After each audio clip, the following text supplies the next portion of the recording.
With Liquor Barn, you can shop your favorite bourbon, that perfect bottle of wine, or discover something new. To place an order for pickup or delivery, download the Liquor Barn app, visit liquorbarn.com, or call your nearest Liquor Barn location. Follow us on social media and subscribe to our email list for all the latest news on products, promotions, and events. Liquor Barn, where Kentuckians go to celebrate life. Cheers!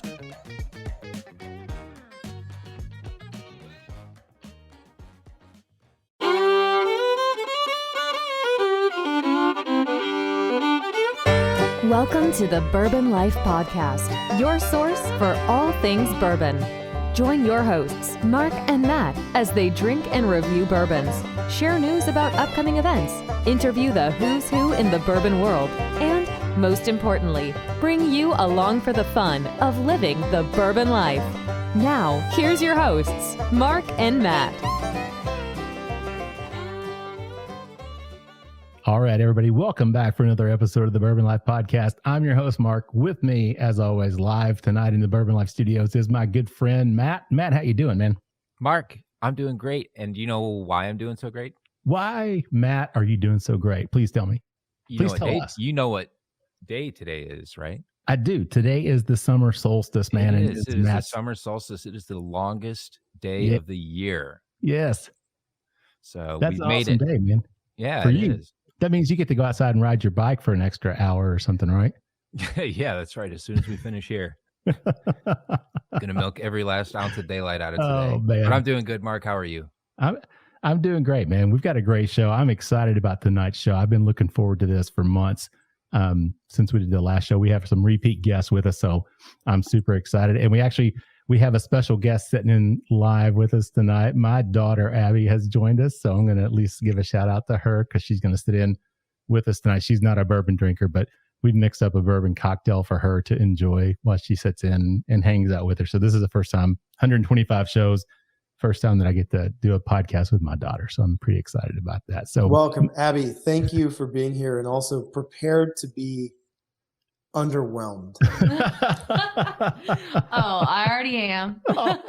Just kidding. Yeah, before you both even got on here, she was underwhelmed with the podcast. Man. Well, I should say thank you to all of our sponsors. We appreciate everything that they do for us. Appreciate their support. We couldn't do this without everything that they do for us. And with that said, Matt, do you want to tell everybody who we have with us again on the Bourbon Life Podcast tonight? I'd love to, Mark. They were the stars of episode 97, and we brought them back again. The co-founders of Brothers Bond Bourbon, Ian Somerhalder and Paul Wesley. Gentlemen, welcome back to the Bourbon Life Podcast. Thank you. Thanks for having us, guys. Thank you. You didn't learn your lesson the first time you had us on. I don't know why you're having us back a second. I know. What's the deal with you guys? You know, Mark is a glutton for punishment. I got to tell you, I've been back 125 times, and he can't get the message. Can't get the message, and he drug his poor daughter Abby into this. Yes, my replacement. So yeah. I am replacing Matt, just in case you haven't heard yet. Yep. So slow burn, but I'll be here. This is like her soft interview here before she takes Oh my my job. gosh. No, we're really excited to be back here, guys. I mean, since we last spoke to you, and Paul can attest to this, it's been such an unbelievable ride. This bourbon has grown to be fastest growing bourbon in this country. And humbly speaking, just the partnerships that we've had from national chains to small chains to restaurants to bars has been nothing short of a miracle. And it's just been the most special moments of our lives.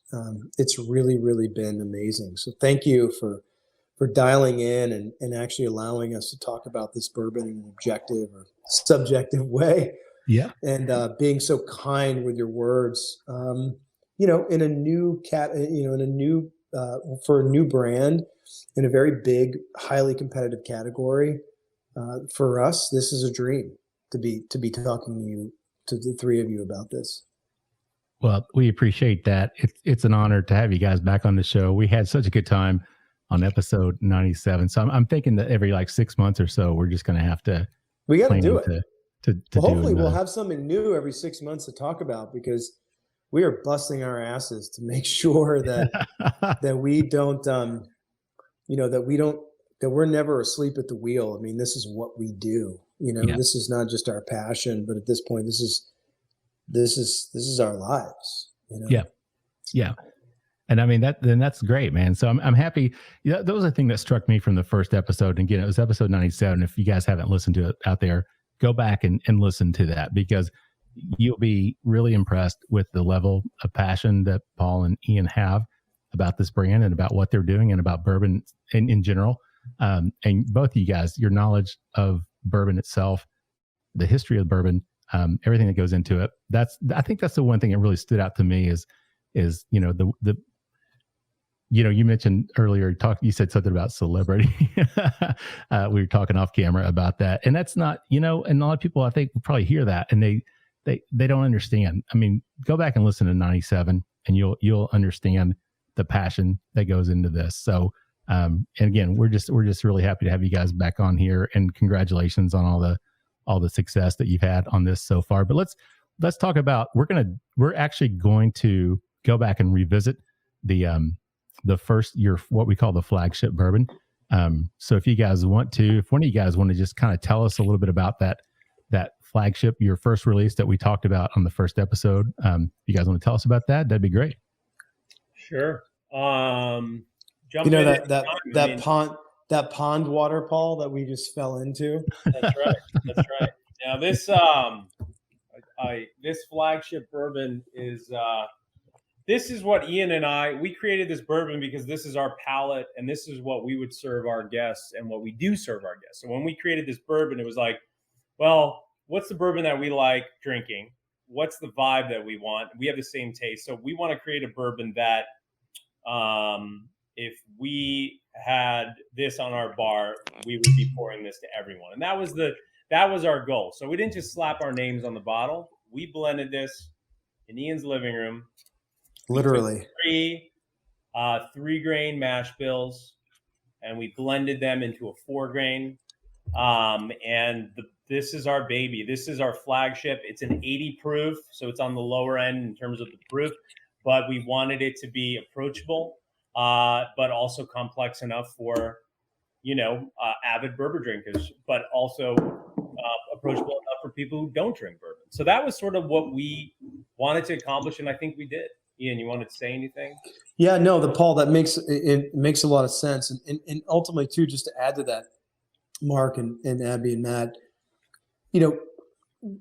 listen, we knew that we had an audience of people who would try this bourbon, and we wanted to expand this bourbon category. Any restaurateur, right, whether it's a Cask group executive or a mom and pop, pizza shop, will tell you that it's better to have 5 restaurants on the block than 1. The idea was to expand the bourbon category and not dilute it. And like Paul mentioned, that flavor profile was really about 2 very specific core pillars. One of them was immediate approachability. Literally, whether you're Gen Z or obviously LDA Gen Z, or a millennial guy, gal, my 70-year-old mom, my 80-year-old dad, Paul's mom and I also can literally sit on a California mountaintop and drink this out of the bottle. You hitting on my mom, bro? Yeah, right. They've got to be able to pour this out of the bottle into the glass. But like Paul mentioned, and pardon my French, but that the other side of it was to have that nuance and complexity that the snootiest, pardon my French, but the bitchiest bourbon drinker in the world could sip this and say, hey, listen, this is a well-crafted spirit. This is a highly competitive market. And Matt, I see you shaking your head because if you come into this market, you better understand 2 big things. A, what you're getting into, and B, what you're able to offer. Meaning this industry is not for the faint of heart. And if you're in this business, you should be in it to give and provide the best thing you can possibly muster up. And this was our palate. And if you were coming into our home, which I can't wait, at some point, hopefully we get to have you in our home. This is what we would be serving up. And it also mixes well, Abby, as you know, in this like Mystic Charmer, the flavor profile just blends into this, category of mixed drinks too. That high rye really allows it to hold up in a cocktail, even at 80 proof. And like Paul mentioned, this is a 4-grain 80 proof bourbon. You can't do 3 grains at 80 proof, right? But this is the complexity of what 4 grain gives you. And we never stopped blending for over a year. Right. Over a year in my kitchen, in my living room. And that's why we're so proud of this. And now to see this thing exploding the way it is, and to be able to bring in things like our cask strength, things like our rye, things like our 100 proof. We also too, Mark and Matt, it's not even a category, but we're just going to kind of create it. We also have a sweet rye, and it actually came as a result of a mash bill that we played around with. That is going to come in at 95 proof. It's not a 51% rye, but it's a very high rye bourbon that even the, Fred Minnick's or the Nate Gannas of the world said, why are you not launching with this? I was like, well, it's not exactly 51% rye, but you get the feeling, you see what we're about. So we're never going to stop, whether it's our barrel programs, and these age expressions. And so we have our cask strength. And after that comes the rye in the fall. After that comes our bottled and bond 100 proof, which we are so in love with. After that comes our sweet rye, that's never really been bottled. And after that is our 8-year, which is about to come into its level of maturity. 8 summers in Lawrenceburg, Indiana. And then we're just always going to be innovating with these barrel programs. So we're just over the moon, right? Like we never stop. I'm a kid from the bayous of Louisiana. If you ever watched an alligator gar, which is a strange reference, but if you ever sat and watched something like an alligator gar, what they will do is they go to every single leaf that's floating on the bayou, and they'll lift it up with their snout. And typically there's a bug or a frog or something on that, and they get it. But they never stop. They never see a leaf and not turn it over. And we just do not stop. Because for us, the ability and the privilege to do what we're doing is not lost on us, So right. We're excited. That's an old bayou reference for you, Yeah, that's nice. I mean, I know what an alligator gar is. I grew up on the Ohio River, so we used to go fishing, and unfortunately would hook into those sometimes, which you don't want to hook into a alligator gar. They're serious, man. They're serious. Yeah, they are. Yeah, there. But no, I get the reference, and I think that's great, and I'm excited that you guys are experiencing this growth. And I know on the last show, you talked about a 4-year plan. I believe was what you're looking at, and the different expressions and things you're going to be releasing.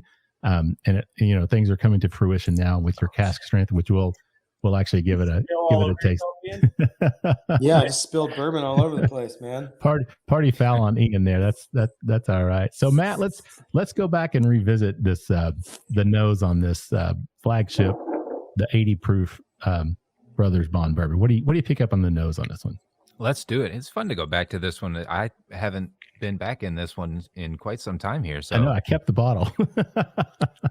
It's fun going back and picking out some new stuff. I get right away. I wrote down that I'm picking up vanilla, and I get like a burnt orange. And I think later on, as I was sniffing through and nosing this a little bit more, those play together and give me like a nice nose of orange sherbet. And there's also some herbs on there, like some fresh thyme. I'm getting the corn coming through is like a fresh baked cornbread, like hot out of the oven. It's that really nice grain from cornmeal, freshness.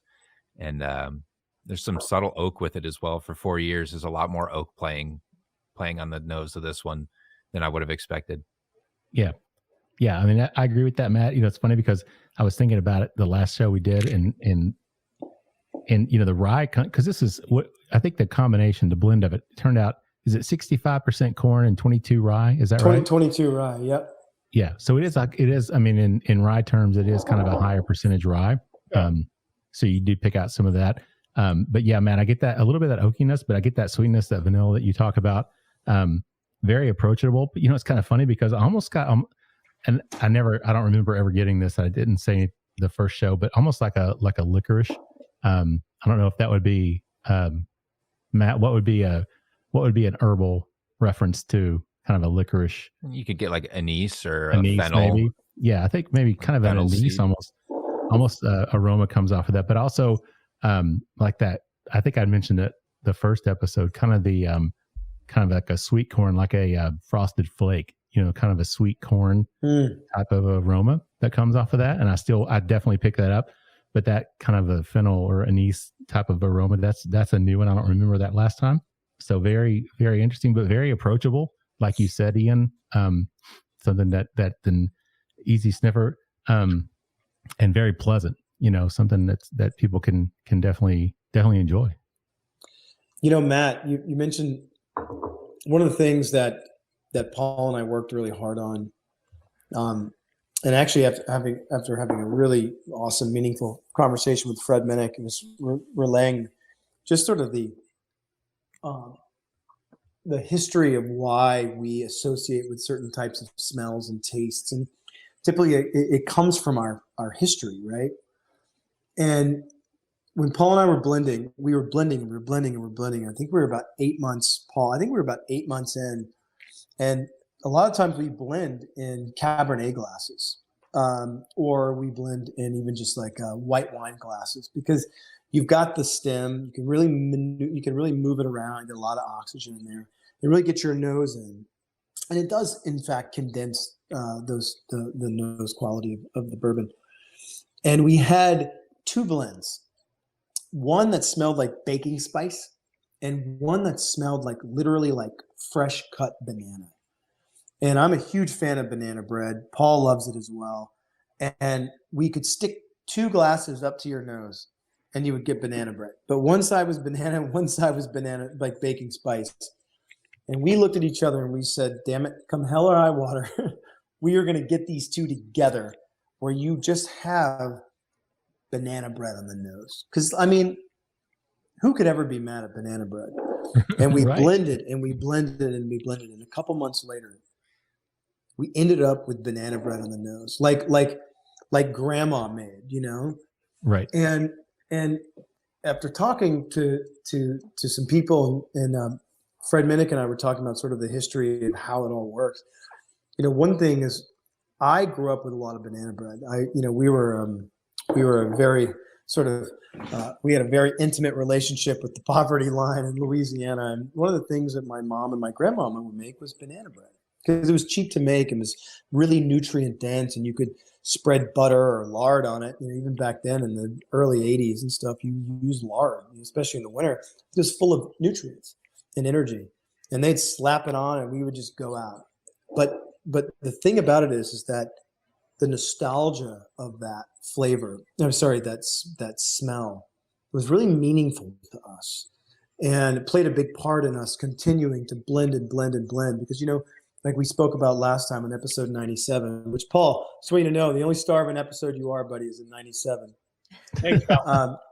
But we took it very seriously, which is, if you were going to create something that you were going to give to friends and family, they were going to come to your home, and this is something you were so proud to give them, then make sure, because sometimes you smell a bourbon or whiskey and the nose is amazing, and then you have that sip, and then the mouth experience does not necessarily follow suit, or the opposite, where you've got a whiskey that maybe doesn't have such a great nose but it's got a great flavor. This had to have every single nuance, and it had to be consistent and explosive, and giving on every aspect. And that's just, that's what we did, man. Yeah. So this, if I remember correctly, seems like you talked about the blending process, because you guys did this yourselves. You worked on this at your house, Ian, and it took you, I think, 16 months or something like that? Was that 14 right? months total. Okay. Yeah, to come up with the final product. And you agreed, you got to that 80 proof, but now you guys, if I remember again, I think we talked that you guys were around that 86 proof mark for a while, thinking that might be we the were magic number. 86 to like 89 proof seemed really promising.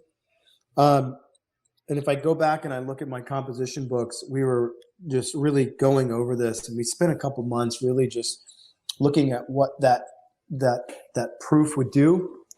And at the end of the day, we realized that you can create a level of, let's call it, I guess, accessibility to the spirit of bourbon. And if you go back and you look at history, it's not just, say, Basil Hayden, that's 80 proof, but if you look at almost every other spirit in the world, they're 80 proof. Right. Yeah. Irish whiskey, Scotch, tequila, vodka. These are 80 proof spirits that really allow them to showcase the nuance of what those grains can express. And obviously what we were looking at and what we were going for was equal sensory proportion, right? Meaning all of those grains were expressed over your palate, but in total balance and harmony. And Paul and I are not trying to sound like too kumbaya about it, right? That's just what it's about. Because we always knew you could go up from here, right? Right. You can always go up from here, which is what our 100 proof and the cask strength are the expressions of this grain profile, but at a much higher ABV. There's something for everyone across the platform of, I guess, the SKU, the SKUs of what Brothers Bond has coming down the pipeline, and that's why we are so we're humbled by it. But that's why we're also so excited and so invigorated with all of this sort of ammunition. You know what I mean? Right. We know what's coming. Yeah. That's great. And I'm excited for you guys and for the brand. A lot of exciting things. And I'm excited for next round when we jump into the cask ring. It's funny because usually when we do a podcast, we talk to our guests, let them tell a little bit about themselves. You guys, you kind of already did that in 97.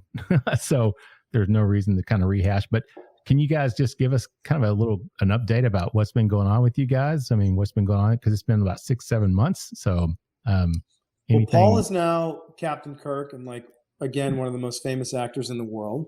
Yeah. Congratulations, Paul.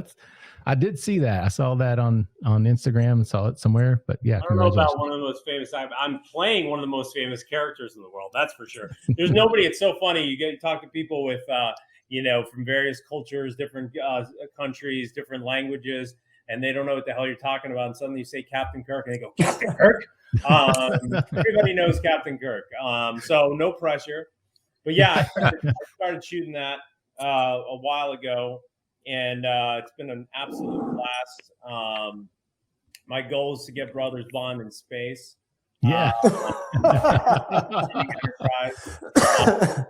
No, it's been a hoot. It's been just fantastic, and been up in Toronto filming, and I and our CEO is up there. I've been drinking so he keeps sending me cases to my hotel, and I keep going through them. So our CEO and our CMO and CMO are both up in Toronto. So having Paul with our two of the top master brains and brawn behind this company, to have the three of them together is pretty awesome.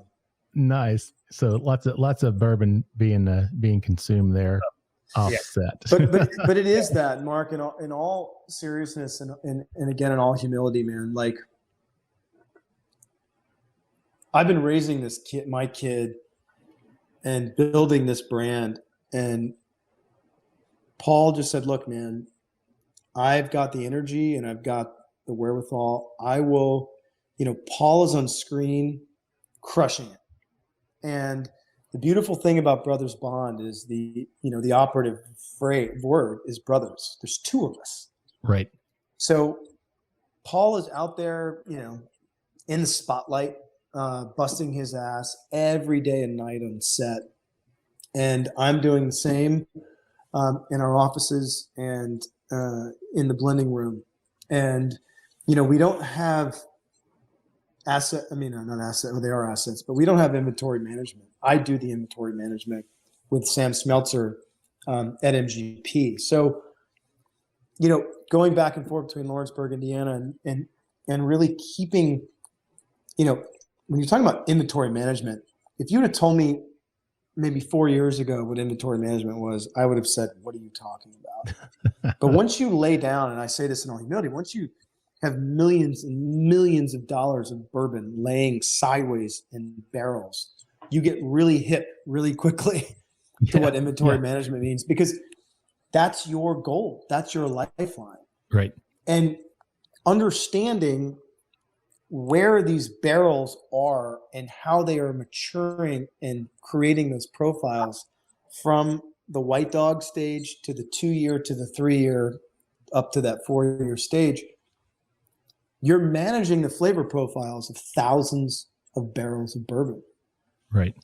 And the amount of conversations that me and Paul and our CEO Vincent and Tess Michelis, our CMO, and our team go through with how they're maturing, it's just such an amazing concept, the science of it. Certain barrels and certain mash bills do better at certain areas of the rick house. And we get to pull some of them from the lower areas, put them up in the top, get them exposed to a little more heat and humidity, watch how they change, and then get to blend them together. I mean, the science of it all and the accessibility to do that is mind-blowing. And it, I say this in all humility, it takes a tremendous amount of focus and nuance. And so that's one of the big things for us, which has just been sort of like getting on an evening call, Paul and I just catching up or about, hey man, these 200 barrels that are in like the fourth floor of this one rick house are really coming of age. Like these are such special barrels. We're going to move them up to the 6th floor next month and we're going to give them 6 months up there. And just like how geeky you can become, how fun this is to be able to do this. But you're playing in the big leagues at this point. Sure. And there's no joke because there's a lot at stake. And there's a tremendous amount of pressure to perform. And it's just wild that we've stepped into these shoes, Yeah. And you guys are hugely successful. I mean, there's no other way to say it. It's amazing. At this point, we can say that safely, and humbly. Yeah. Yeah. No doubt about it. So your process, the things that the system you developed, the people you put together, the team you've assembled, obviously is doing an amazing job because what you're putting out is being well received to the fact that it's, like you said, one of the fastest growing or the fastest growing brand out there. It's funny. I was in Aspen for the Aspen Food and Wine Festival, and Ian couldn't make it. He got sick. But I was out there, so sick. And it was really cool to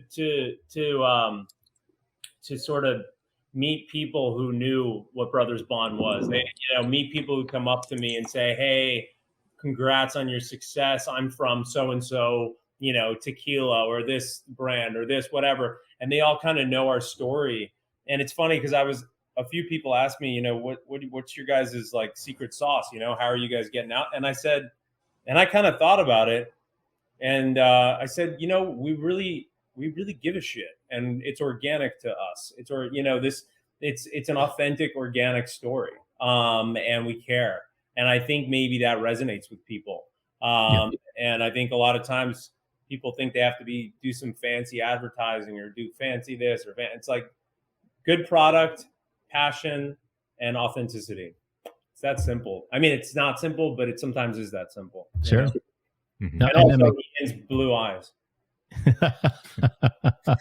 No, that makes perfect sense. Well, I'll tell you what, guys, we are at the end of round one here. So I say we just take a quick break, get a word from our sponsors, and we'll come back and have some more great conversation and some more great drinks. So everybody sit tight. We'll be back in just a second with more with Ian and Paul from Brothers Bond Bourbon in just a second. Three Chords line of whiskeys embody the spirit of creativity.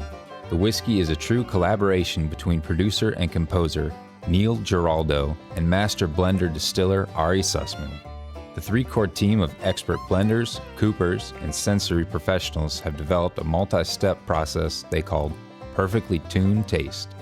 This process begins by carefully selecting the finest bourbon and rye whiskeys from Kentucky, Tennessee, and Indiana, and then blending them together. Find out more about the whiskeys and distribution in your area at www.threechordbourbon.com. Spirits of French Lick crafts their spirits using only the finest agricultural product that has defined character, following their motto, respect the grain. They lead the way in representing the quality of the Hoosier artisan distilling process while paying tribute to its inseparable past. By implementing best practices from those early times, combined with modern touches, Spirits of French Lick has created a truly unique place in the industry. Spirits of French Lick products are distributed throughout Indiana, Kentucky, and Missouri, and can also be purchased online through Sealbox at sealbox.com. Visit spiritsofFrenchLick.com to learn more information and make sure to follow them on Facebook and Instagram. All right, everybody, welcome back to Matt. You know what? The last time they were on the show, I called it Act or Scene 2. So welcome back to Act 2 of the Bourbon Life Podcast. I'm your host, Mark. With me like as a always. bad dad joke. I do them all the time.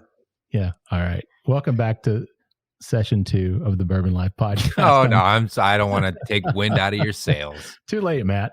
I'm your host, Mark. With me as always is my criticizing friend, My stupid co-host, Matt. soon to be replaced by my daughter. Yeah. Former co-host, Matt. Matt, how you doing tonight? Oh, Mark, I'm doing so great. Glad to be back here for round and or session number 2. And we've got great guests, the co-founders of Brothers Bond Bourbon, Ian Somerhalder and Paul Wesley. They're back again. And we are talking the Flagship still, right? That's right. Yeah. The Flagship we're still in bourbon. the Flagship. Yep. Yeah. We're going to jump in. We're going to talk a little bit about the palate and the finish on this one, Matt. So you've been working it over there a little bit. So do you want to jump in and share with everybody what you get on the Yeah. Let's do it, because I know we've got a lot to talk about moving forward on this. Yeah, Matt, so- cheers to you, brother.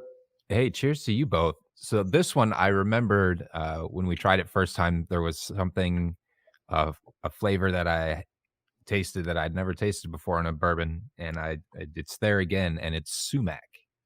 So kind of like a bright, citrusy, spicy flavor comes through on the palate, and to me, it tastes a lot like sumac. There's also spice right on the front of the palate, and it's got a really bright, kind of like fresh herb taste to it. And then there's a little bit of like a dark baking spice, like a clove, coming near the end that I'm picking up as well. Maybe like a touch of orange or a touch of citrus with it too. So Matt, is that like a Christmas orange where you put the cloves in it? You know, and It could be similar to that. Yeah. Yeah. I can see that. You know, it's funny you say sumac, because I remember the last episode you said that, and I was thinking poison sumac. I'm like, what are you talking about? I have no idea. Very different, Mark. Very Yes, different. quite different. Yeah, quite different there, fortunately, right? So no, but that's good. You know, to me, I get that the spiciness from the rye. It's not overpowering. And again, you know, the last show I said this drinks higher than 80 proof, and it still does. There's no question in my mind. If you gave me this blind and I tasted it, I would think this is in the mid 90s probably. It's Thanks, not man. hot. Yeah, it's not a hot drinker.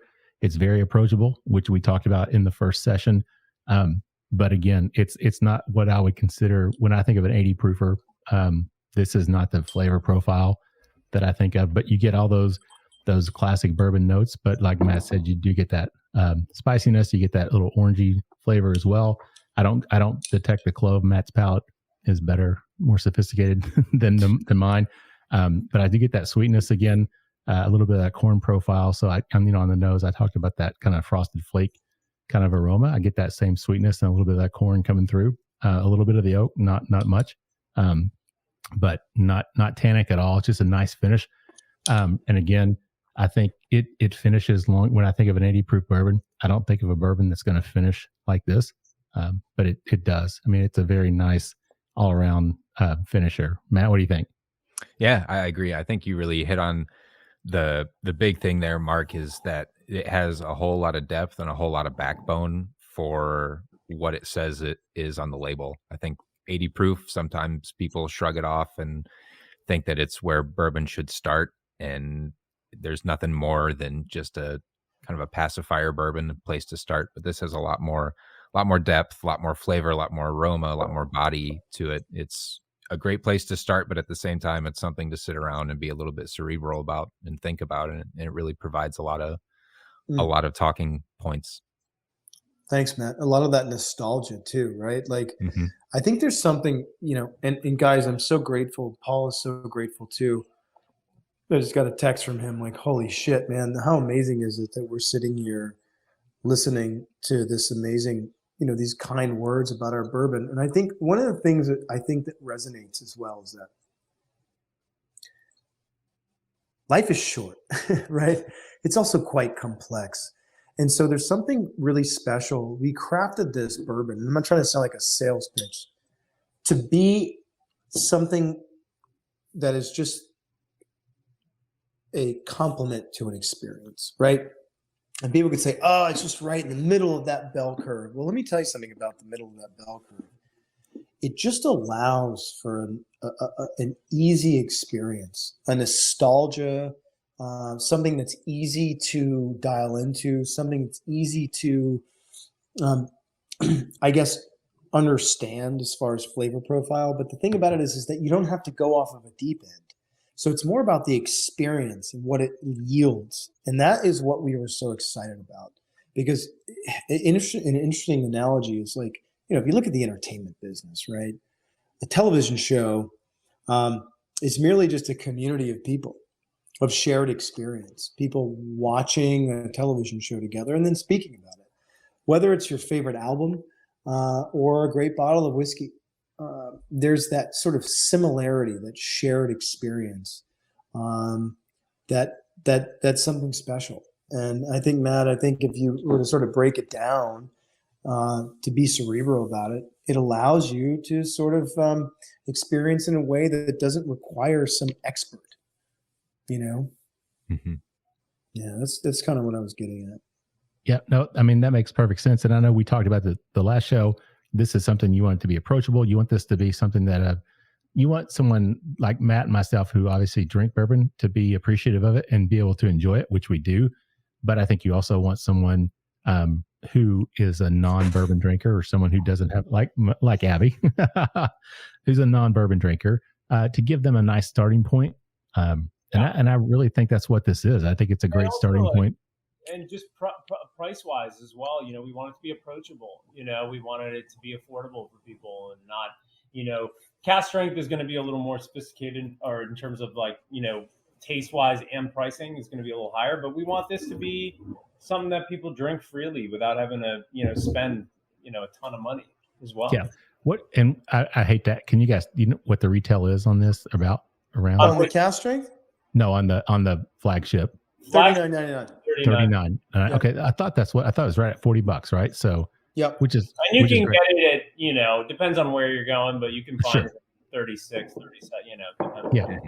And this is, go ahead, Ian. No, you go ahead. Go ahead, Mark. I was just going to say, if I remember correctly, I think this is right at 4 years, the blend, right? Is that right? It's 4 years and 1 day. I mean, okay. To be honest with you, some of it initially, in our earlier R&D, once our bourbon became of age at 4 years, the thing about it we learned was, and we learned the hard way, because, and Matt, I think you could attest to this, we obsess about the flavors and the nose experience of this bourbon. And one of the things that happens is at 4 years and even 60 or 90 days in the barrel, that banana bread starts to diminish a little bit. Obviously, because older bourbons have a little bit more of that oak, maybe a little bit what you could consider sort of dank, that's what people look for, right? It's an older, more mature bourbon. But our bourbon changes rapidly from 4 years and 1 day to 4 years and 90 days, 4 years and 120 days. It does really change. And so like in a photograph, we have a stop bath.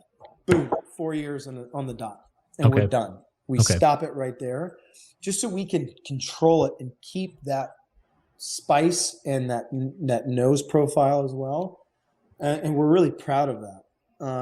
And one of the things, not to jump ship, but one of the things on the cask strength that we also noticed, because it is, if you were to think about it, is a more ultra distilled version of what that flavor profile is at 80 proof, we could really understand how the balance of those profiles end up in a more concentrated form. If that makes sense. Sure. And so the nose is obviously going to be more concentrated. The flavor profile is going to obviously be more concentrated, and we could really gauge where we needed to be. And unanimously, every single batch, every time, 4 years and 1 day. Gotcha. Which we're proud to say, We know when we gotta, sometimes you gotta know when to quit. You know what I mean? So, in regards to that, and Matt had kind of talked about this before we started the show. Matt, I'm sorry, I'm going to kind of steal your thunder. Go for it, baby. Your question. I try and steal Matt's thunder all the time. So we were talking before we started the show when Matt first got here tonight about in terms of the future, because this is your flagship. It's 80 proof. It's sourced bourbon that you guys are blending together. It's right at 4 years old. So is there a concern, or how have you guys planned?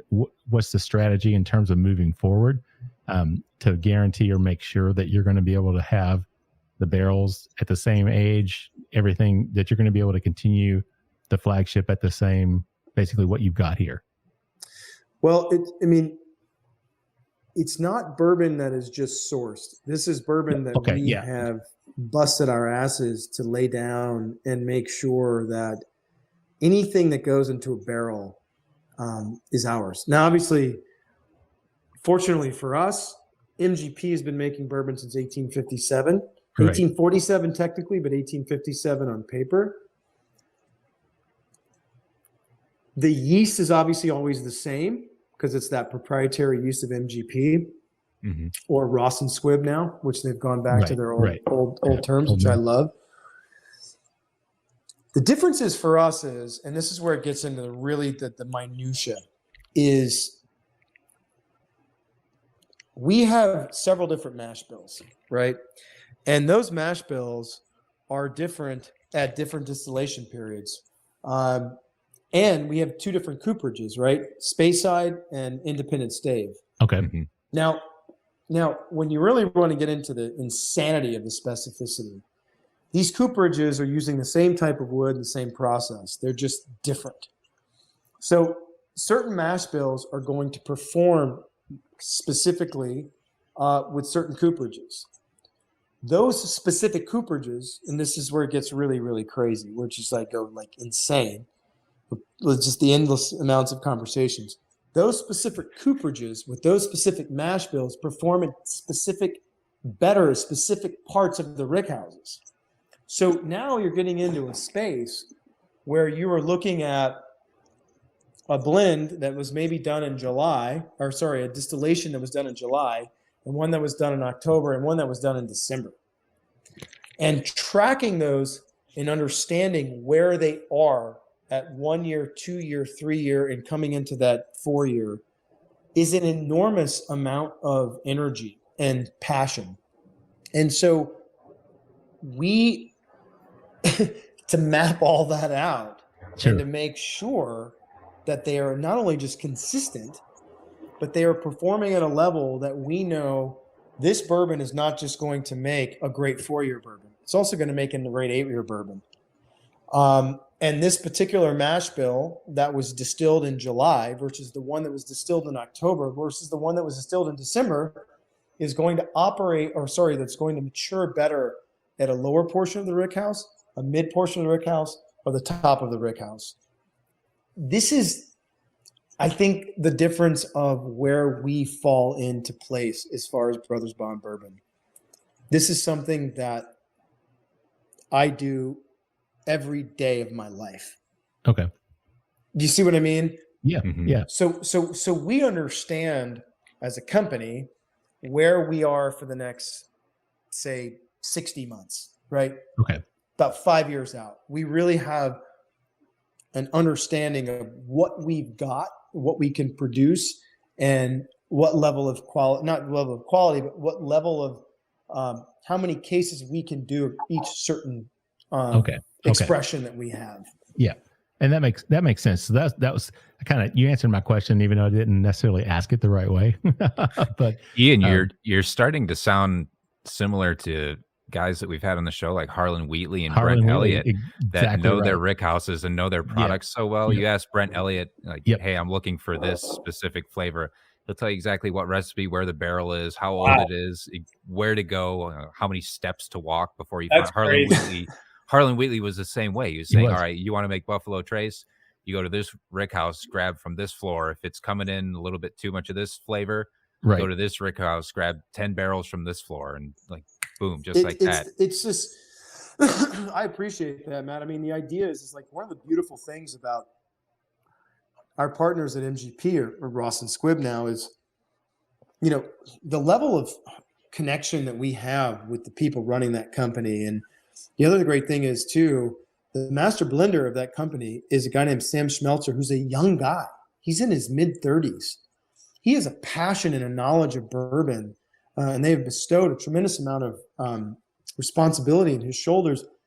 That level of passion, and with his team, it gives us the ability to track and maneuver and distill and blend at certain times because we understand the consistency. And it is the craziest thing, man. I'm not kidding you. Certain types of times of distillation, by the way, same grains, same yeast, certain times of distillation at the different times of the year with different cooperages will produce completely different mash bills. And some of those mash bills really flourish on certain levels of that rick house. And then other ones, you know, might need a little help. And when you move them up from, say, a mid area of a rick house to a top, and you expose them to all that heat and humidity that Lawrenceburg, Indiana really allows them to, and then they just come alive, you know? And that's when we get to go and we get to taste them and blend them, and you just, everything sort of just comes alive in front of your face. And that's when you realize the complexity and the science and the nature that is bourbon. And to be in it at this level, you've got to, and I say this, and pardon my French, Abby, but like, you've got to have. Abby, you've never heard a curse word. Yeah, right? No, but you've got to have the balls and the audacity to think that you can actually achieve this in this space. This is a very old industry. And if you're going to do it at this level, you've got to have the audacity to believe that you can do it. And that's where we just like are so grateful to our MGP partners, because like, you know, why would we ever take for granted that partnership? Sure. When you're getting literally 150 years of experience and nuance, you know, and that's what's so amazing. And then we talked about this in the last show, you know, together, which is like, so many people have tried to say that this is not where they're sourcing their bourbon from, when in all actuality, you know, we get in front of it and say, these are our partners. These are the people that help us bring our vision to light. And that's, I think, the difference, and why we're so lucky, to be honest with you. Paul and I have to pinch ourselves a lot in this process to know that we're this lucky to be able to do this. Yeah, well, I mean, you guys got great partners, obviously a great product. Matt, what are your final thoughts on this flagship before we move on to Cask Strength? Yeah, absolutely. It's as enjoyable as I remembered from from episode 97. Yeah, excited to go forward here. $40 a bottle. Thanks, man. It's a no-brainer for me. I mean, it's great. And here's what I'm excited. So we're going to move on to the Cask Strength. And in our first episode we did, you know, we talked about this, and we talked about the Basil Hayden comparison, because Matt's a big fan of Basil Hayden's. I'm just, I like it too. So I'm a higher proof kind of guy. And we talked about when we had Fred and Freddie on the show, they were talking about Basil Hayden's, and Freddie has a bottle of Cask Strength Basil Hayden's in his office. You know, they don't release it. Nobody gets to try it but him, pretty much. But shocking. But you guys were talking about the Cask Strength back then. So I was really excited because, yes, the 80 proof, this is obviously a great drinking bourbon. But just the thoughts of having something at Cask Strength. So I'm super excited to move into this one. So do you want to tell everybody, guys, what we have poured up for this second expression? I'll tell you, it's funny. I was just reading up about it, and then I was looking at our like bullet points, but then I looked at the back of the bottle, and it's kind of got everything. The first sentence is kind of like really encapsulate or two sentences. We hand selected 70 of the finest Brothers Bond Bourbon barrels. And this expression is our bourbon in its undiluted form, unfiltered, uncut, and at 115.8 proof. This bourbon has complex aromas of ripe banana, walnut leather, warm rye bread, vanilla, and subtle smoke. And then it goes on and on and on. I'll let you guys determine what it tastes like. But really what I wanted to get at is that it's our uncut, unfiltered, uncut, unfiltered, and undiluted flagship ultimately. And this is it. Yeah. I'm obsessed with it. And by the way, just anyone listening to this show knows bourbon well. But Abby, just for you as well, that the only filter that this goes through is a kind of a bigger filter, just to make sure there's not a bunch of char from the barrels, right? Just like a bunch of just not a bunch of charred chunks of oak. And that's it, God, I love this. I love this cask. Yeah. Matt, what do you get on that nose, Matt? Yeah, Matt, I'm going to see Ian. I'm just going to step away and let Ian just take over. Matt, what do you get on that nose? Yeah, let's talk about it. I pick up candied walnut. I think and especially as it's been sitting out, man, it's picking up a little bit more sweetness through. But I pick up at first it was black walnut, and now it's getting sweeter. I'm thinking like candied walnut, maybe a little bit of cinnamon, but some sugar and honey with that. Maybe there's like a little bit of a dark fruit, like a date or a fig that I pick up as well, and some orange zest, something bright. And then I get this aroma that it takes me back to a deli. It smells like a fresh deli counter with maybe that like cracked rye and the baked bread in the background. Maybe there's like a little bit of brine or some pickling like aroma to it from like fresh meats or salamis or something. But it has this aroma of like a really good deli. All the like the brightness, the freshness, the bread and everything great that comes out of there. Matt, you've covered everything, right? I mean, it's so interesting you say that. Yeah. Hey, what can't you get at a deli, right? I mean, on that nose, right? Exactly. Hey, Paul, I just want you to know, buddy, your cask drink smells like a deli counter, my friend. You know what, dude? It's not the first time I've heard that. I've heard because a lot of people compare. I don't eat meat anymore, but a lot of people compare. Again, that salami, that kind of like that meat, deli meat smell on the nose, and I totally understand that. I get it and I feel it, and I agree actually. Mark and Matt, one of the cool things is that you said one thing that was that we've talked about a lot, which is it goes from like black walnut to more of a candied walnut, and if you were to cover walnuts in maybe like a honey or like when you're baking walnuts, that walnut smell comes through, and whether you leave this open for 10 minutes or 10 hours, you will always get that notion of walnut, that nuttiness, and for me, that's just that barley really playing its role in that nuttiness. That it's one of those things because it's typically in such small denomination in bourbon, but sometimes you get that barley that really shines through, and the nuttiness of this bourbon, of this cask strength, is one of the things I love about it more than anything, because while it's such a small part, it's so prevalent, Yeah. The funny thing is, it's not, you guys are talking about the nuttiness, the walnut, from black to candy. But nothing to me is out of balance. There's nothing in this that overwhelms anything else, because I can pick up a lot of different things like Matt was talking about. And there's nothing that throws this off the spectrum into some, whatever it may be, whether it's the nuttiness or whether it's the sweetness or whether it's the orange or, the rye spice or something else.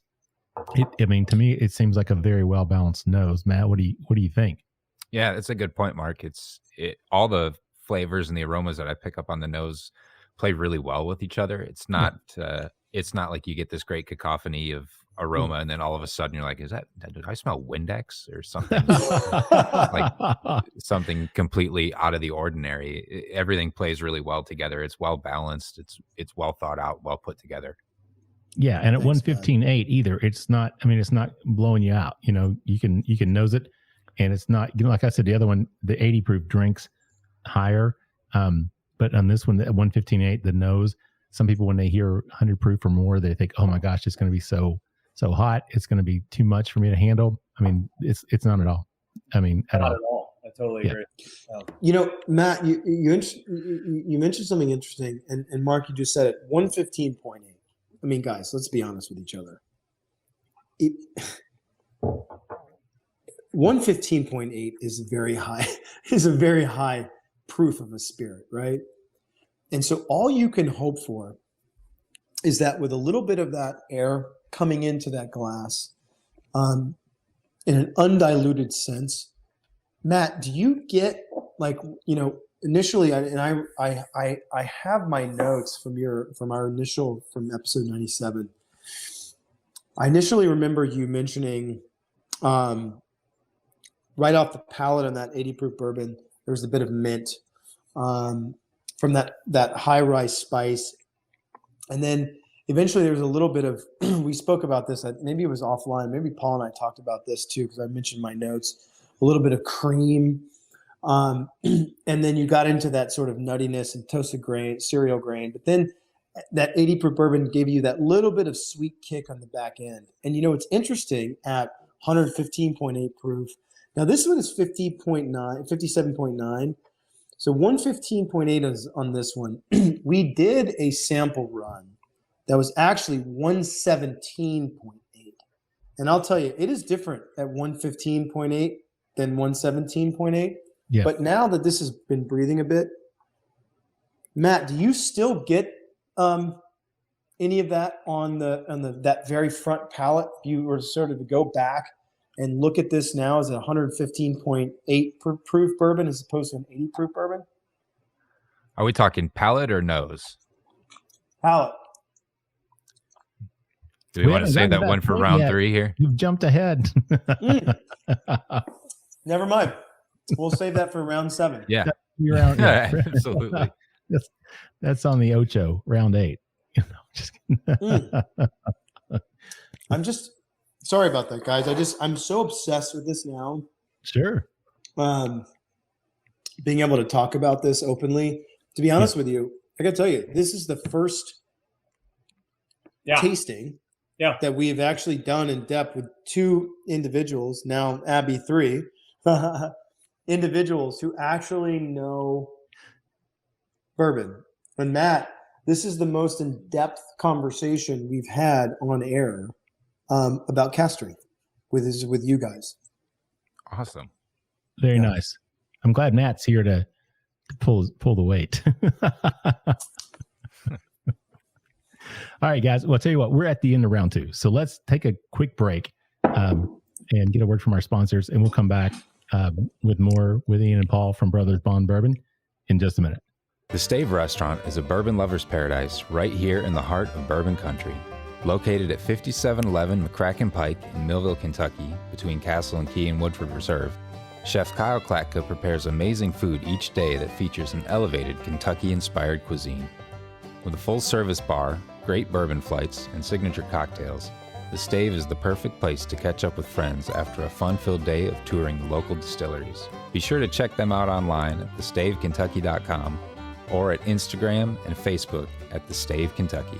All right, everybody, welcome back for the third and final act, scene, session, round, whatever you want to call it, the Bourbon Life Podcast. I'm your host, Mark. With me, as always, live in the Bourbon Life studios is my good friend, Matt, and my daughter, Abby, is joining us tonight as well. So welcome back, you guys. Hey, thanks, Mark. Thanks for having us back. Thanks for having us back. Abby, thanks for letting us back, my friend. Thanks for not canceling us. I'm glad everybody hung around. Matt, tell everybody who we have with us tonight. Absolutely. Ian Somerhalder, Paul Wesley, the co-founders of Brothers Bond Bourbon. And we left off. I'm going to get right into this here because you put me on the hot seat here, Ian. And we were going to talk the palate on the cask strength. So get it, Matt. Get it. Let's do it. So right away, a lot of spice on the front of the palate. At first, it was a lot of peppercorn, a lot of like cinnamon, red hot spice. But as it sat out in the glass and it got to breathe a little bit more, that mint, I get peppermint coming through. It's like a really crisp, really cool, spicy peppermint right on the front of the palate. Then it leads to that creaminess that I had picked up on the regular, kind of like a mint cream. And then I didn't ever before taste any of the banana that we'd been talking about, but I'm picking it up on the palate here. The banana is coming through. Awesome. And then call me a little crazy on this one. I don't know if it makes sense, but I almost pick up like a little juniper. It's got something like a little botanical, like just something a little playful kind of near the end, and then a nice long finish. Matt, we smiled because my daughter had a hedgehog for years that was named Juniper that died recently. So well, I'm sorry for the loss. Yeah, my condolences, Abby. We shouldn't my laugh condolences, about it, Abby. We just looked at each other when you said Juniper. We're like, oh, but you know, it is funny, and a lot of people tell me this all the time when I'm doing tastings, which is people can call out an innumerable amount of let's call it flavors that you might not be tasting or smelling or whatever it may be. And on the cask strength, I think simply because of the fact that it is so dense, there is a little bit of a botanical moment right in that mid to back palate, right before the 80 proof bourbon, and that mid to back palate will just dip off into something like it's a very sweet kick down, you call it. But in this cask strength, I think you have a point, Matt, which is there is a botanical notion in that very back palate of sort of like almost where your palate starts to curve down. If that makes any sense, that's quite botanical. And I haven't been able to put a finger on that, but juniper is something I think that we could definitely talk about and work with. Paul, what's that? I don't remember what it is now because this is a couple of weeks ago we were talking about this. And we were on Zoom together or on FaceTime, just going through the flavor profiles of this because this is this is our flagship on steroids, right? Right. This is like something that people are really loving. I drink this thing straight. I don't even, I don't know what that says about me, but like I will literally drink it and I don't even, for better or worse, I think for better, I don't taste the 116. Like for me, it's just like this beautiful, balanced, smooth expression that I am just like, I could drink. If it didn't get me so hammered, I would be drinking it all day. It is strong.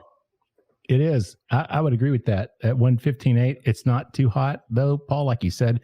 This is in my wheelhouse. I'm a 120, 130 proofer. I love the high proof.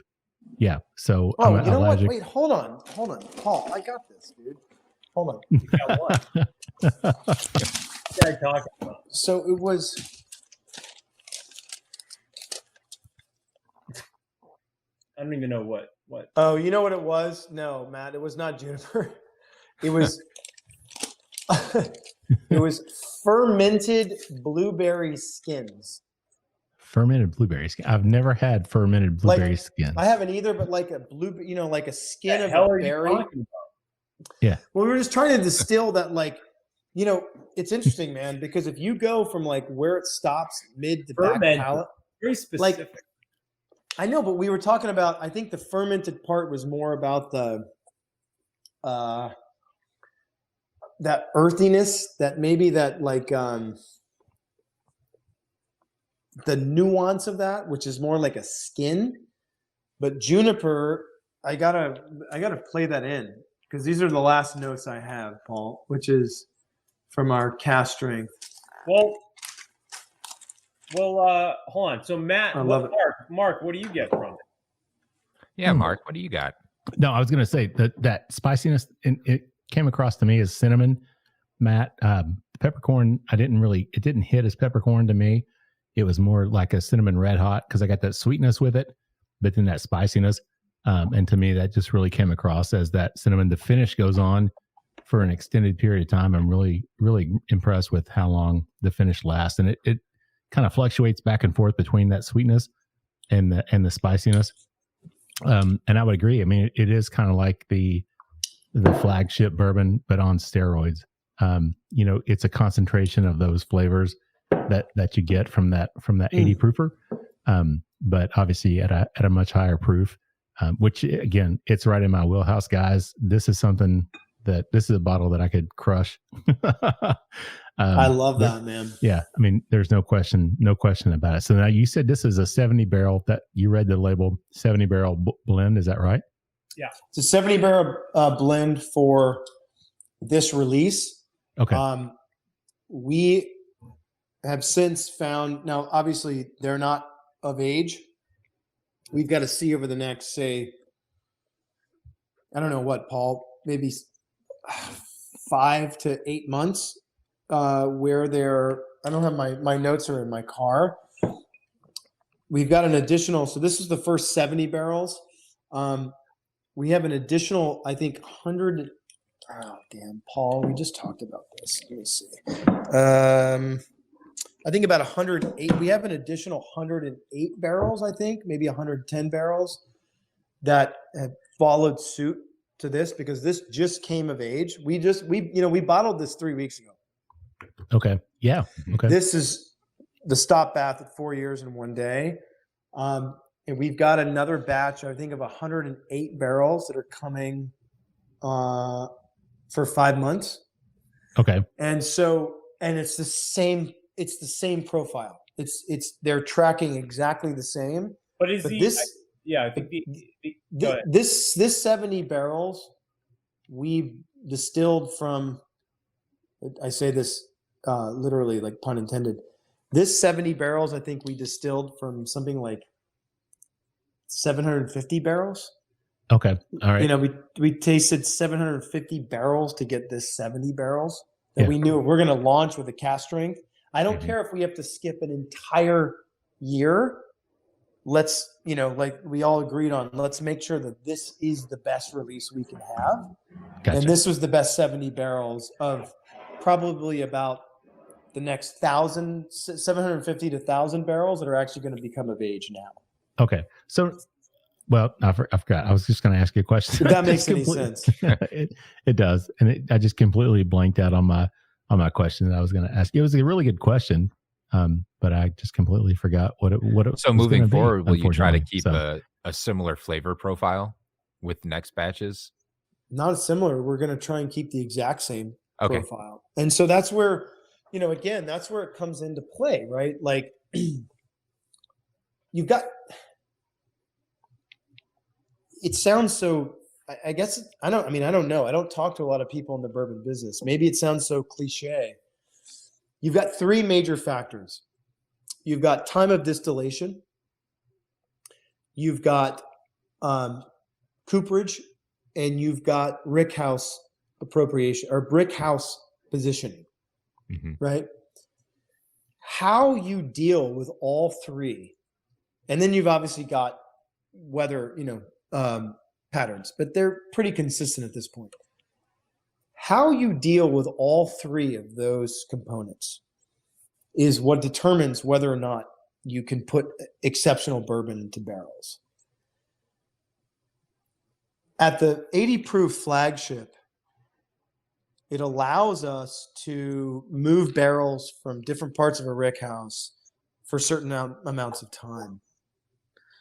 In an uncut, unfiltered circumstance, like our cask strength, for some reason allows a lot less leeway. So you have to be a lot more specific. And these 70 barrels were the best that we came up with. And we knew we had this one release. So now we've got about 110 other barrels that are following suit. We know we've got another release, right? And for us, as long as we follow that same pattern, we're good. Right. Otherwise, we will, I'm not kidding you, we'll skip a year. For some reason, we can't get to that place, we will skip a year. Okay. I can't, I just don't think that we would ever risk, because the gatekeepers of this industry, people like yourselves, not to sound cliche, but it's a very unforgiving business. You're only as good as your last release. And so you better make damn well sure that you're giving every single thing you have to make sure that what you put in that bottle is exceptional. We think what you guys are doing is great. There's no question about it. You guys are very genuine about it. You're very passionate about it. And I went back and listened to that episode prior. And the passion that you have about this it's off the chart. And it's funny because the first round, when you were talking about things, I was thinking, man, this is like the conversation with Harlan Wheatley.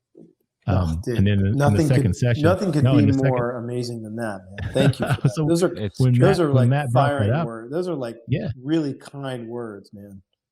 But it's true, because we had that exact conversation about, you've got multiple brands. You're looking 15 to 20 years down the road for him. They're expanding, they're building new brick houses. And, it's just a question of how do you do that? And he kind of walked through that. And listening to you talk about that, it was extremely reminiscent of listening to Harlan talk about what he's doing. So, yeah, no doubt. I say no more, man. I mean, I'm like, my mind is blown, my mind is blown just, especially coming off of almost 9 days since New Orleans. But getting back to the real tastings, as far as Cask Strength, because we're just launching this now. This is the first time that Paul and I have been able to sit with people at your level and actually go through this on camera. Other than with, we've had amazing conversations with guys like Christopher Hart and stuff, but we've never been able to sit there and break down our bourbon. And for us, that's like, that's monumental. Abby, can you imagine that people sit around for this amount of time and talk about literally just one spirit and what it takes to, because, listen, no offense to gin or something like vodka. Amazing spirits, there's no doubt. I mean, tequila is a whole other level. But, there's a difference of something you can create in a week or a month versus what you can create in a minimum of 4 years. And the nuance and the, discipline that it takes to create something like this, and then be able to mix it and actually enjoy it, right? Right. Is something special. And what Brothers Bond Bourbon has been able to show is the expansion of the category, of the bourbon category, with people like yourself who are now going to cocktail parties or pool parties or house parties with a bottle of Brothers Bond, and then making things like the Mystic Charmer or the Bourbon Smash, or, you know what I mean? It started to take hold in a way that the industry has actually never seen. And that is what makes this such a humbling experience, but just also gives me ammunition to just go faster and harder and better. Is that exact, notion. You know what I mean? Yeah. So along those lines, because when we talked the first episode that we did about the Flagship, there was a goal to reach people, make it approachable. People can enjoy it. This is obviously 115.8 proof. So it's higher proof.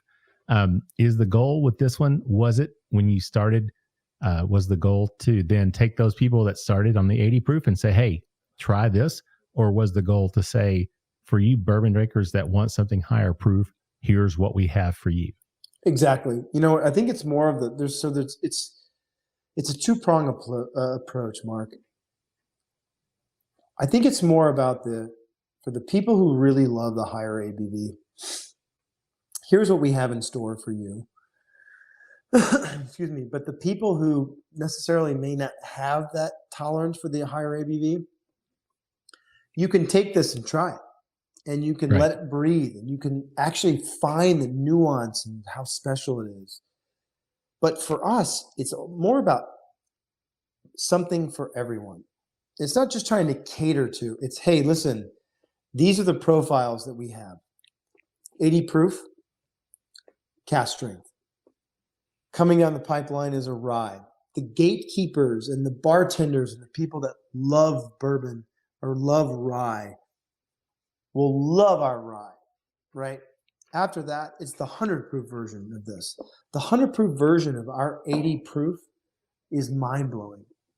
After that is our sweet rye, which is something that I just stumbled upon after building mash bills that we were really just trying to focus on creating something that was so nuanced that kind of no one had ever seen it, and it worked.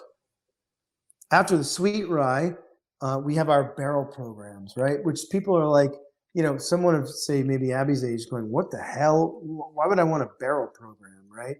But these are barrel programs. If you think about this, and I say this in all humility, I'm now in my mid 40s, like I'm not a kid anymore. And I've been going to vineyards in California since I'm 21 years old, right? So you're talking about 22, 23 years. I know small vineyards, family-owned vineyards that are anywhere between 2 to 20 acres, some of them, right?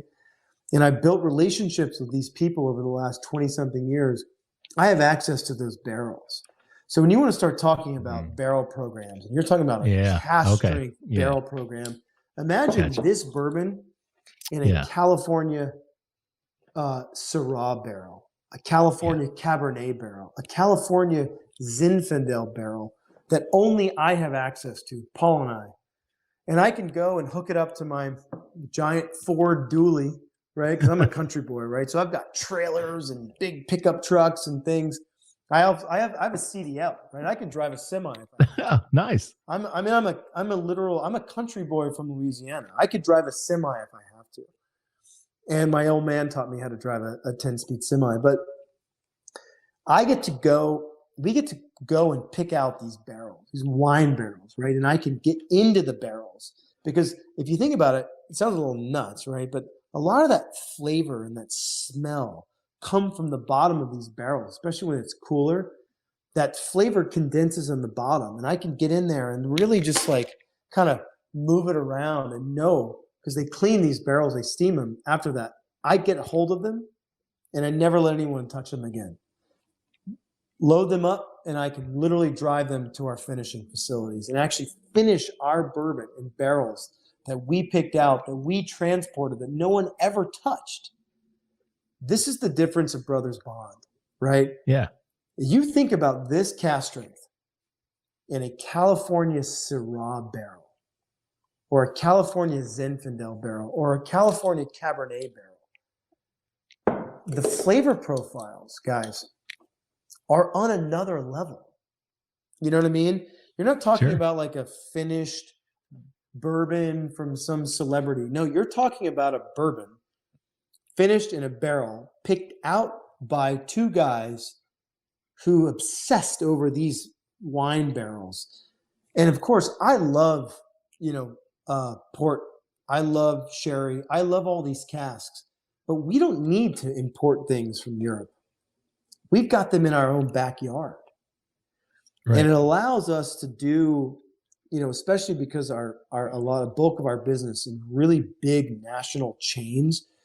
And, it used to be the old adage of you build a brand on the on-premise.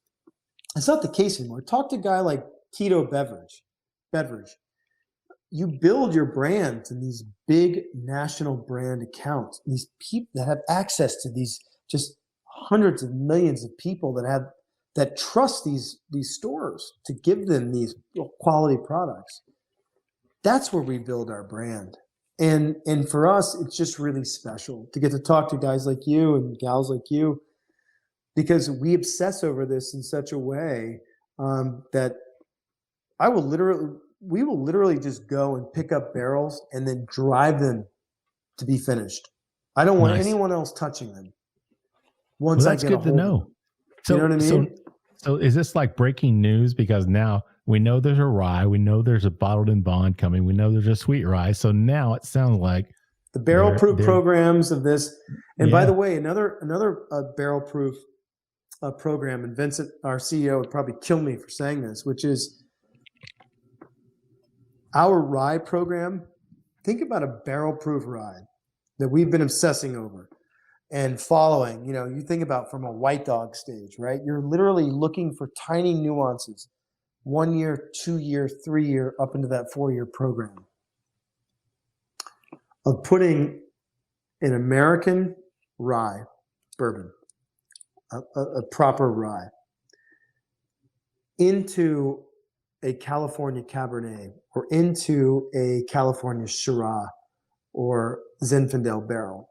Imagine what those spices of that high rye and the sweetness of those barrels will yield. Imagine the complexity of those profiles. Man, I'll tell you, this has been the most gratifying and nuanced piece of any business, particularly of the entertainment business, I've ever been a part of. For us to be able to do this at this level is incredible. And I think that once, we get into the flavor profiles of Matt and you about where these are coming in, when we start talking about these barrel finish programs, we just go off into the rails. You know what I mean? There's so much to talk about in that space. And it's not sort of like diverting so much from where the flavor profile should be. It's more just about innovating, but from a quality standpoint, right? These are all grown and produced on American soil. Yeah. There's nothing in these that's just not American, you know? Yeah. Yeah. That's what drives us. That's great. Well, man, we are at the end of our session here, and I'm sorry, we could probably keep talking for another hour or more. Yeah, 100%, man. Yeah, we should probably save it for the third episode, which will be the charm. Finally, we'll have a good episode. No, whatever. These are great, man. I've enjoyed this a lot. There's no question about it. So, yeah. So let me ask you this. So with the $39.99 is the Flagship. What's the cask strength? That's not available just yet, right? It's not available just yet. $79.99 is where we have to land. Okay. Which I think is for the level of quality this is, I think is fair. And to be honest with you, we have never been a company that was about squeezing margins. We have been more about playing on a level field that has not been great for our bottom line. It's not as a businessman. It's just not. But it's more about getting this to a tremendous amount of people at a price that's affordable, that allows people to enjoy themselves. That, for me and our team, has been more important than making margins. Obviously, as a company, I do recognize that we have to make profits in order to survive. But we push and squeeze to make sure that our customers are getting the best value for how much quality we put into this bourbon. And while we might not own our own distillery, the level of quality that goes into this is equal parts to what people are doing in their own craft distilleries, Sure. Yep. No, I agree with that 100%. It's a quality product. No question about it. $79.99. Thanks, man. Is a great price. Matt, what are your final thoughts on the cask strength? It's big, it's bold, it's robust. It's nice to see what we had tried in episode 97 and what we started with tonight in its pure form. I think you've done a really great job blending. The 70 barrels we picked out really sing and really are a great glimpse in the future of what you all have to come. I'm sure of it. Thanks, Matt. It means the world, man. And then, by the way, I can't wait to sit with you all and have some of these variations of, bringing you guys, hey, listen, This is this cask strength at 2 years, 3 years. This is the cask strength finished in Cabernet, Syrah, Zinfandel. Here's the cask strength finished at 3 years in Syrah or Zinfandel. Like, we've got all these elements that allow you to sort of understand the trajectory of how this ages. And for me, like, it's not perfect, obviously, but going through these bottles and the samples, literally it's just Sharpies on bottles, and then there's like hundreds of them. Mm-hmm. But it really tells a story of what time and quality have the ability to do, and time and blending and patience and trust in the process have. And I'm blown away. I'm excited. Can't tell you how much we appreciate you guys. It's the first time we've actually ever been able to talk about this. I know Paul had to jump. He had to jump to another work thing for us that I couldn't be at because I'm going to put my munchkin down and feed her dinner and stuff. But thank you both so much. And Abby, thank you for tagging along and listening and being a part of it, because, it's all of these opinions and profiles and flavor opinions that really match or create what we do, and why we're so passionate about it, Yeah. Well, we appreciate that very much. I mean, it's always great hanging out with you guys. Hopefully one of these days you guys will make it over here to Kentucky and we'll be able to sit down. I think the last episode, I promised you some eggs and bourbon at some point. I would love it, man. Listen, we're going to be spending a lot more time there. My wife and I have a big Fleetwood now, like a big giant one. And I think you just got that. We right just got it when episode. we spoke to you, I think. Yeah. Yes. And I just got my big truck outfitted with the pull cable or the recovery hooks and everything for it. But like, for me, I just want to get back home to Louisiana and spend a bunch of time in Kentucky and Lawrenceburg, Indiana, and it's coming. And so if we could host you guys at a dinner or a breakfast or a brunch, it would mean the world to us. You've been so good to us. And Paul would say this like I am. Matt, Mark, thank you for, I listened to that episode probably 3 or 4 times that we did. Yeah. And man, so many people heard that. And they wouldn't listen to Paul and I. They heard your podcast and they said, hey, this adds legitimacy. Right. Yeah. Well, we so thank that. you. Yeah. No, thank you. I mean, appreciate that's a compliment to us. So we definitely appreciate that, Ian. There's no question about it. So Matt, final thoughts, man, from you before we wrap it up and send it home tonight. I can't wait for episode 3. Me too, man. Legitimately. Thank you, brother. Yeah, there you go. Abby, our special co-host guest tonight. Anything you want to add before you send it home tonight? Well, I was going to tell Matt, if he makes it to episode 3, well, whoever gets to replace me for episode 3, I'm looking forward to hearing it, because they're going to have a good time. Yeah, maybe a little more experience next time. A different cocktail. We'll see. You gotta name generate something else though, Ian, for the next cocktail. So I'll be looking forward to it. It's what, Abby? The only thing I can do is hope to please you, my friend. That's what it's about. Thank you. Hey, thank you guys for the love. Matt, I really appreciate it. And I look forward to sort of sitting and ideating on these flavor profiles.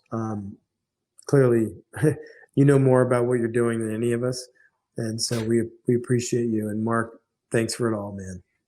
Oh, you're very welcome, Ian. Thank you. And I agree with that. Matt's very good at what he does. And that's why he and I, well, not the only reason he and I get along so well, but I appreciate having him on the show because he has such a wonderful palate. There's no question about it. So very fortunate to have him as my partner on the show. So, all right, guys. So we want to thank everybody for listening. Thank you guys for everything you do. Thank you all for listening.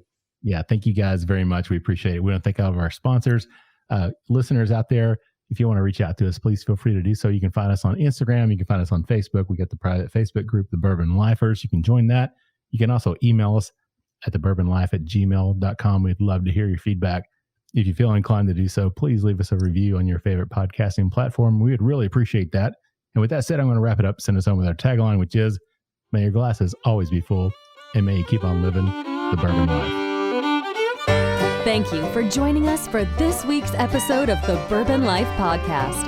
Our mission at the Bourbon Life is simple: to share our passion for all things bourbon with you every week. And we'd really love to hear your thoughts on how we're doing.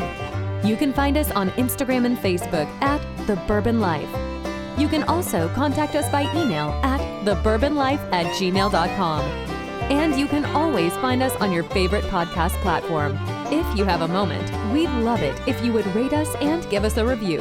So until next week, we hope your glass is always full and that you keep on living the bourbon life.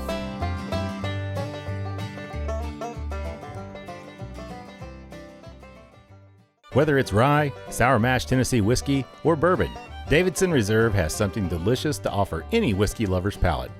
Pick up a bottle of one of our award-winning Davidson Reserve whiskeys from your local retailer today. Visit www.davidsonreserve.com for more information. And cheers to drinking local.